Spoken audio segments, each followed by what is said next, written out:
আমি কে? আমি একজন গর্বিত সৈনিক। আমি অজয়কে জয় করব। আমার কাছে পরাজয়ের কোনো স্থান নাই। সবাই যেখানে থমকে দেয় আমি সেখান থেকে শুরু করি। আমি সবসময় আমার দেশ, পিতামাতা এবং আমার সহযোদ্ধা এবং প্রশিক্ষকদের কথা মনে করে আমার দুর্বলতাকে সাহসে পরিণত করব। কঠোর পরিশ্রমে আমি মানসিকভাবে সুদৃঢ়, শারীরিকভাবে দুর্বল।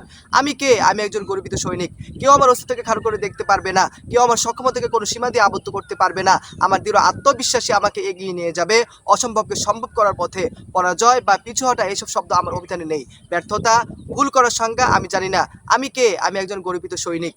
আমার সাথে আমার সহযোদ্ধারা আছে। ঘাম, রক্ত আর অশ্রু বিসর্জন দিয়ে জীবনকে বাজি রেখে তারা আমার পাশে থাকবে। আমি কখনোই শত্রুর সামনে মাথা নত করব না।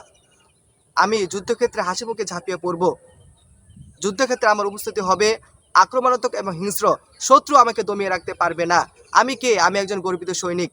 আমি যুদ্ধক্ষেত্রে শুধু বিজয়ের অর্থ বুঝি। পরিস্থিতি যত খারাপ হোক না কেন, আমার হাত পা দুর্বল হয়ে পড়লে আমার মানসিক শক্তি আমাকে এগিয়ে নিয়ে যাবে। আমি কখনোই শত্রুর সামনে মাথা নত করব না। আমি সর্বদাই আমার দেশের সম্মান, গৌরব এবং মর্যাদা সমুন্নত রাখব। আমি কে? আমি বাংলা মায়ের একজন গর্বিত সৈনিক।